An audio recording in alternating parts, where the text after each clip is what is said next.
अस्सलाम वालेकुम। आप देख रहे हैं खुर्रम शहजाद एक्सक्लूसिव। और अभी जो हम बात करने जा रहे हैं वो इस वक्त दुनिया की एक बड़ी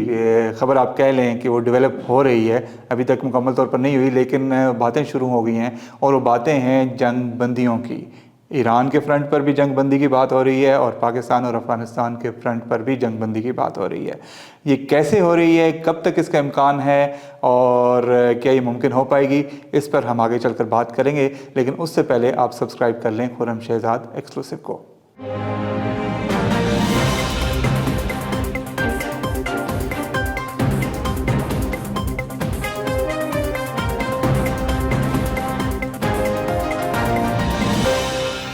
अमेरिका और इसराइल ने जब ईरान पर हमला किया था तो उनका मानना ये था कि वो ईरान को तहस नहस कर देंगे और आगे से कोई मज़ामत नहीं होगी। लेकिन गुज़श्ता तकरीबन 10 दिनों की लड़ाई में ईरान ने साबित किया है कि अगरचे अमेरिका और इसराइल के पास बहुत बड़ी ताकत है और वो दुनिया में उनका की एक मोनोपोली भी है, लेकिन ईरान इतना गया गुजरा भी नहीं है। और उन्होंने अमेरिका और इसराइल के हमलों के जवाब में ताबड़तोड़ हमले करके न सिर्फ इसराइल पे, खलीज में अमेरिकी अहदाफ पे, बल्कि अमेरिका से तावन करने वाले ईरान के पड़ोसी ममालिक पर भी पे दर पे हमले करके उन्होंने साबित किया कि ईरान इस लड़ाई का जवाब देने की क़ुव्वत रखता है और एक लंबी लड़ाई लड़ सकता है। लेकिन अमेरिका की तरफ से भी ईरान में बहुत तबाही मचाई गई और ईरान और अमेरिका और इसराइल के मुश्तरका हमलों में न सिर्फ ये है कि ईरान के सुप्रीम लीडर आयतुल्लाह ख़ामनेई की शहादत हुई, एक लड़कियों के एक स्कूल पर एक दहशतनाक हमला हुआ जिसमें 160 के करीब जो है स्कूल की बच्चियाँ वो जहाँ भाग हुई। इसके अलावा ऑयल रिफाइनरी पर हमला हुआ और दीगर बहुत सारे अहदाफ पे हमला हुआ, शहरी आबादियों को नुकसान पहुँचा। लेकिन उसके जवाब में ईरान ने भी इसराइल में बहुत तबाही मचाई और इसराइल को काफ़ी कुछ नुकसान पहुँचाया, अमेरिकी फ़ौजियों को हलाक किया और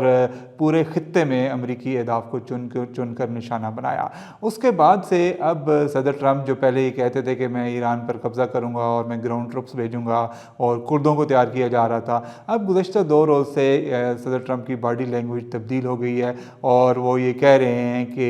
वो ये सोच रहे हैं, गौर कर रहे हैं कि जंग बंदी की तरफ बढ़ा जाए। तो क्या वाकई ही सदर ट्रंप जंग बंदी की तरफ बढ़ रहे हैं? एक तरफ तो ये हम धमकियाँ भी दे रहे हैं कि वो ईरान पर बहुत बड़ा हमला करेंगे और अगर अपना हर्म्स में उन्होंने जो है तेल को रोका और तेल के टैंकर्स को निशाना बनाया तो इसके जवाब में अमेरिका जो है वो ईरान को नहीं बख्शेगा और बहुत बड़े हमले करेगा। लेकिन उसके साथ साथ वो ये भी कह रहे हैं कि हम सोचेंगे कि जंग बंदी कब होनी है। इसका मतलब ये है कि अमेरिका ज़हनी तौर पर जंग बंदी पर तैयार हो गया है और इसराइल से भी उसकी बातचीत जारी है और आइंदा आने वाले कुछ दिनों में वो ऐलान कर सकता है कि हमने अपने अहदाफ को मुकम्मल कर लिए हैं और अब हम जंग बंद करने जा रहे हैं। इसमें जो सबसे अहम पहलू है, बल्कि उससे पहले मैं आपको बताऊं कि इस वक्त अमेरिका के अंदर जो एक लॉबी है और जो अमेरिकी इस्टेब्लिशमेंट है और जो उनके डिसीजन मेकर्स हैं उनमें बातचीत हो रही है ईरान के एक जजीरे पर कब्ज़े की जहाँ से तेल की आमदोरफ्त और पैदावार होती है और उनकी ख्वाहिश ये है कि इस जजीरे पर कब्ज़ा करके वो जंग बंद कर दें। क्या वो इसमें कामयाब होते हैं या नहीं होते या उससे पहले उन्हें जंग बंद करना पड़ती है, ये हमें आने वाले वक्त में पता चल जाएगा। लेकिन इस वक्त तक जो हम वसूख से कह सकते हैं वो ये है कि ईरान जो है वो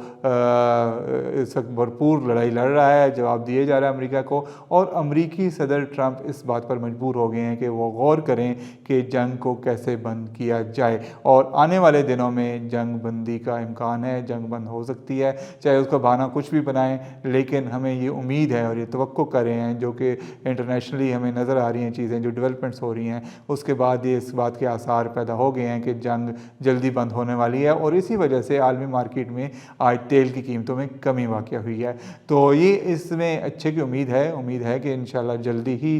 जंग बंद हो जाएगी और हालात मामूल पर आ जाएंगे। लेकिन दूसरी तरफ ईरान के जो फौजी कमांडर्स हैं उन्होंने पासदारान इनकलाब उन्होंने एक स्टेटमेंट इशू किया और उन्होंने कहा है कि हम अगर ईरान पर हमले जारी रहे और तो हम अपनाए हर्म से 1 लीटर तेल भी गुजरने नहीं देंगे और जंग बंदी का फैसला हम खुद करेंगे। इसका मतलब ये है कि ईरान ये कह रहा है कि अमेरिका और इसराइल ने हम पर हमला करके हमें ये मौका दे दिया है कि अब हम जब तक चाहें हम उनके अहदाफ को निशाना बनाते रहेंगे। लेकिन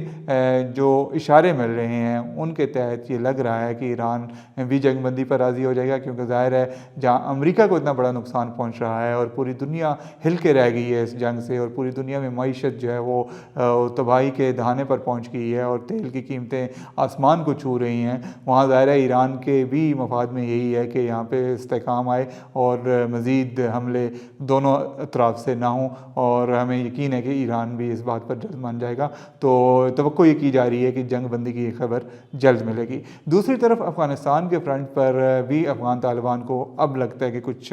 उनको किसी हद तक होश आ गई है और उन्होंने भी मुज़ाकरात की बातें शुरू कर दी हैं। उन्होंने कतर से लेकर सऊदी अरब से लेकर तुर्की से लेकर उन्होंने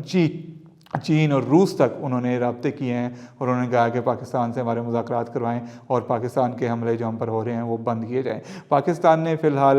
ये बात नहीं मानी, ये शर्त नहीं मानी, लेकिन इधर से भी खबरें आ रही हैं कि मुज़ाकरात की तरफ पेशरफ्त हो रही है। ख़ासकर चीनी सफ़ीर ने गुज़श्ता रोज़ मुलाकात की है अफ़गान वज़ीर ख़ारजा अमीर ख़ान मुत्तकी से, और इसके अलावा सऊदी अरब का भी कुछ किरदार है। और उसके बाद ये लग रहा है कि